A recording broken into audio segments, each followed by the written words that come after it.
Alright guys, welcome to another G Auto Repair YouTube video. And today we're going to do the unboxing on this oscilloscope accessory kit that is supposed to expand on the oscilloscope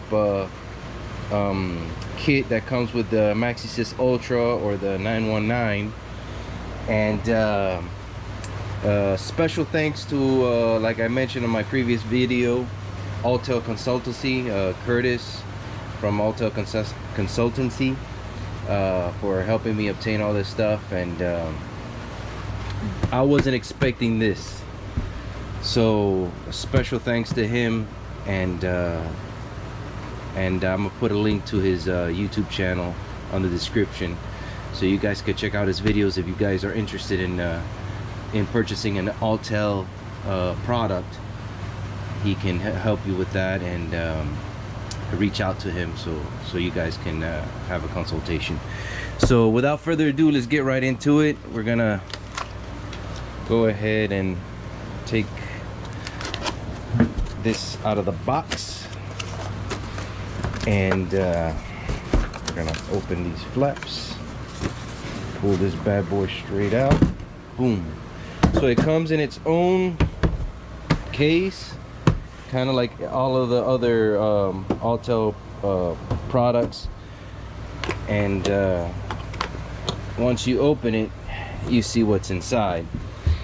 So right off the bat, we see we have amp clamps, the 65 and the 650. I believe it is, yes, 65 and 650 amp, and very similar to the ones from Handtech, I believe, that I have. As a matter of fact, it's very similar. It's probably the same thing, to be honest with you. We just got to put some batteries on it, on this one. Very similar. And just for comparison, I actually have one here that I purchased, the Handtech one, which is a 650. I actually got both of them, the 65 and the 650. And if you can see it, they're very similar. I'm not sure how much these will be separate.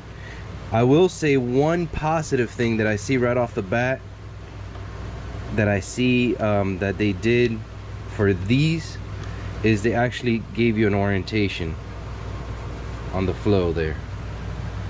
Something that this didn't do. I kind of made my own, and they're kind of going in opposite directions, so I'm wondering if I did mine.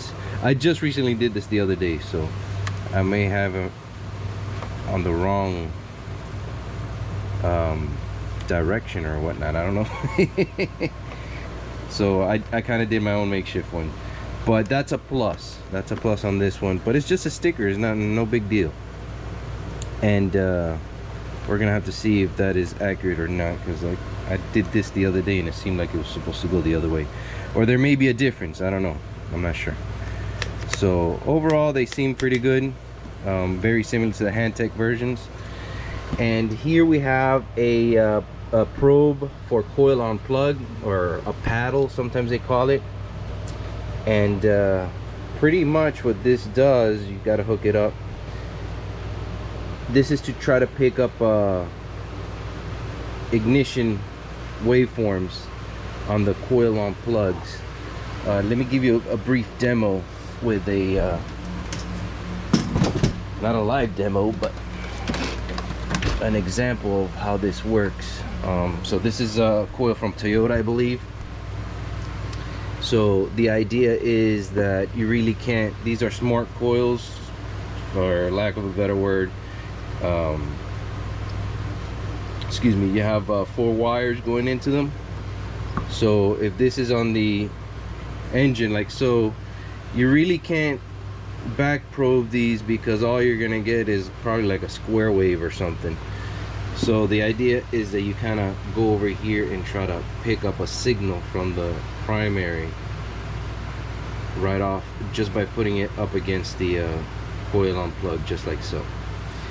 And how good it works, I'm not sure. I've never used it, so we're about to find out, I'm sure, as soon as I get to try it out. I got to read up a little bit on how this how you're supposed to set up and how it works and whatnot, because I'm not sure. I've never used it. I had this backwards, but that's just a quick demo on how you use that. And up here, we're gonna open this up right here, and you get a packing list. You get these little whatchamacallits. This is an adapter to put on the when it's a coil on plug. You can put this in here and then hook this up, this top part, to your spark plug. That way you can use the secondary pickup on this. That's what I'm pretty sure that's how that works. And these seem to be grounding wires, I guess. That's what it looks like. I'll have to read up on it. And some alligator clips, I guess, to do your own thing. I'm not sure 100% what the deal is with these, but you get 4 of them, 2 black and 2 red. Maybe, let me see. I'm not 100% sure, but all in all, it's an expansion to your oscilloscope arsenal. And I'm very excited that I got this. Actually, I really wasn't expecting this, so I'm stoked that I got this, so I can start using. Like I mentioned in my previous video, scopes is something that I want to get a little more into, and get more proficient in it. So hopefully I'll be using it more often now, and we're gonna take you guys along as I start using some of this stuff. So if you're not a subscriber, I encourage you to please like and subscribe, and also hit the notification there so you can get my latest videos. I got several of them coming out.